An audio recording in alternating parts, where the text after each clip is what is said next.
Ladies and gentlemen, welcome to a video where my dad is going to be giving you guys some of his boldest predictions as of now for the upcoming NFL season. Dad, I just want to say thank you very much for making this video. I know everyone's going to be very excited to hear from you again. And like my dad will mention in the end of this video, if there's anything you'd like to see my dad talk about rather than me, he's very open to making content, so you can give him some suggestions for sure. Couple of plugs as always. Don't forget to use code Wyatt's World on Waggle, G Fuel, or Prize Picks. By using my codes on G Fuel or Waggle, you'll save a discount on any of their products, and by using it at sign up on Prize Picks, you're going to guarantee yourself to win a free $50 with your first $5 entry. But as always, please remember to play responsibly, and let's get into the video.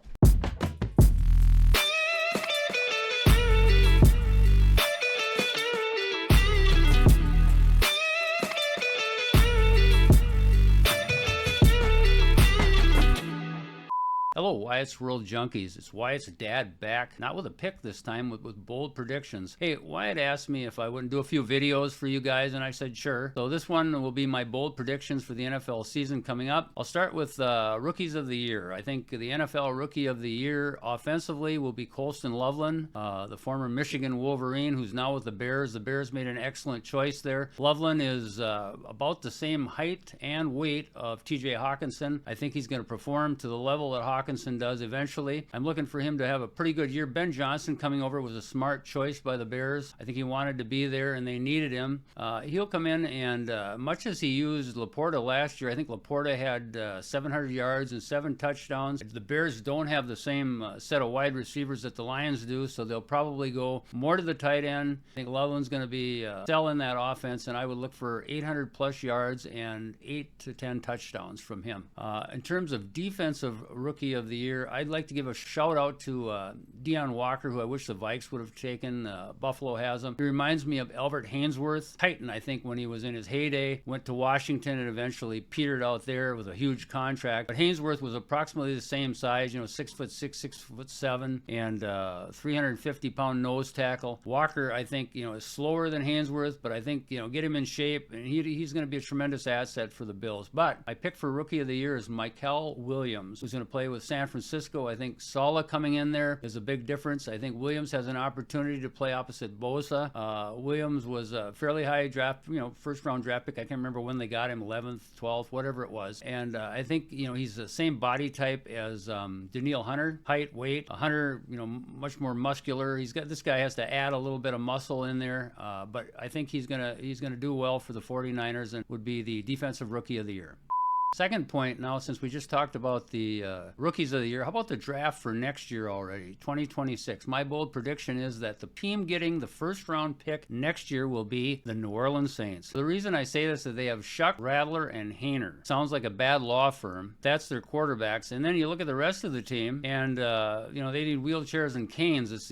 They're all old. It's an old team, probably the oldest team in the NFL. And I just can't see an old team with an unproven quarterback doing much. And they're in a division that, they have some opportunities in, but I just don't think that they're going to be able to pull better than 3 or 4 wins out of it, and they'll get the #1 pick.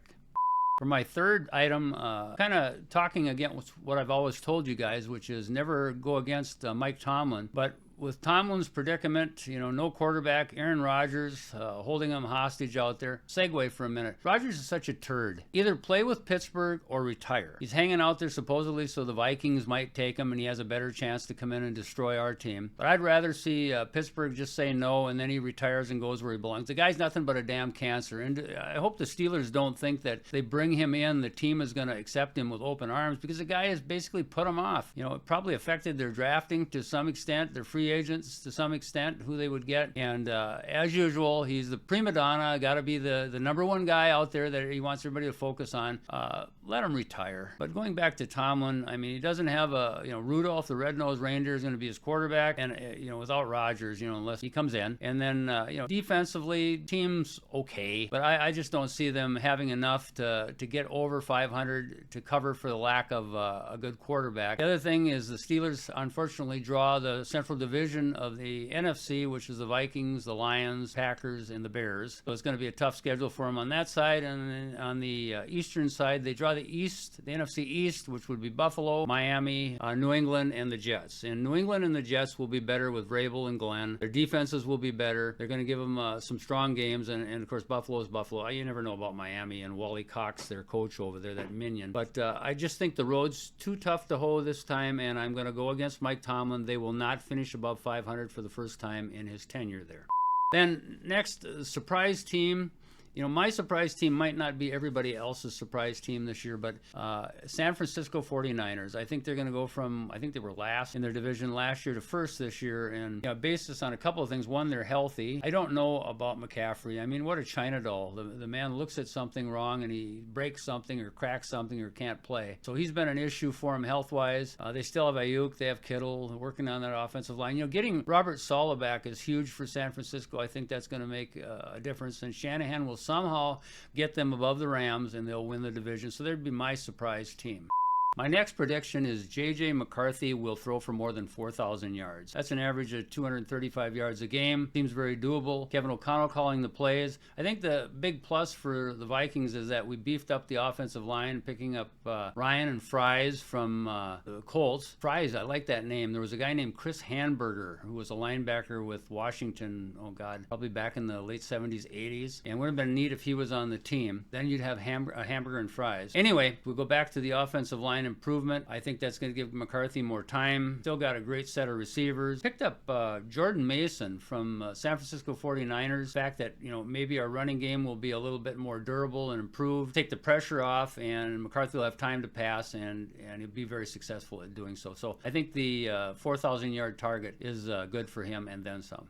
First coach to be fired. Bold prediction, Shane Steichen with the Indianapolis Colts. You know, they lost a couple key components of their offensive line to the Vikings. Right now, they're struggling to figure out how that line's going to work, what's it going to be. I don't know that they have much depth at it either, so if somebody gets hurt, they're probably in trouble. I don't think Taylor's going to be able to take the pressure off that fine quarterback situation they've got. They've got Richardson and Jones, and both of them have had issues. I know Jones left the Giants, came to the Vikings, now he's there. Richardson's had some problems. I just don't think that behind a shaky line, and then the fact that you have an owner there that is he's a nut job. You know, if he can stay off the dope, and he won't have the patience, and he'll end up firing him before the end of the season, probably 10-12 games into it. But he'll be the first casualty. Now, my favorite one, the Dallas Cowboys will finish in last place in their division. The only opportunity that they have to not finish in last place would be the Giants. I think the Giants are improved, and I think Dallas, when they got Dak back, that probably hurt them. And that team, you know, they got Schottenheimer coaching it now. Coaching change, getting some components back that don't necessarily mesh that well. I don't know that they ever signed Micah Parsons, probably some disharmony there yet. But Jerry Jones has got his dirty fingerprints all over it. They'll finish last in that division. The Giants will do better than the Dallas Cowboys. Love that bold prediction. How about divisional winners this year? In the AFC, I'm going to take Buffalo, Baltimore, take Houston, although if any of those other teams could step up in that division, they could take Houston out. But I'll take Houston, and I will take the Chargers to win the West. Partly because I hate Kansas City, but I think the Chargers have a legitimate chance, and you better look out for Denver too, but I like the Chargers there. Over in the NFC, I like Washington. I like Minnesota. This is the first year I'm going to pick them. I usually stay away from being the home teamer, but I like Minnesota's chances this year. I like the fact that Brian Flores is there. They added a couple big tackles in on the defensive line. I like the Falcons to win because that division is pretty weak. And I like San Francisco, as I said, to win the NFC West out there. I think the Rams will give them a run for it. Maybe even the Sea Hags. Hard to say, but with Darnold there and without O'Connell to baby him along, I think San Francisco's got more than enough to take that division. And finally, a really early pick for the Super Bowl. I've made this one before, and I'm going to keep making this one until I finally get it right. I'll take Buffalo and Minnesota. I don't know who's going to win it yet. We'll wait until we get further into the season, but I like both those teams, obviously, and I think they're going to play in the Super Bowl. I hope you enjoyed my bold predictions. I'll be back with a couple more videos. Not sure what the subject matter will be, but if you have some ideas, go ahead and shoot something to Wyatt, a message to Wyatt on it. But otherwise, Wyatt World Junkies, continue to have a nice spring, and we'll see you on the next video.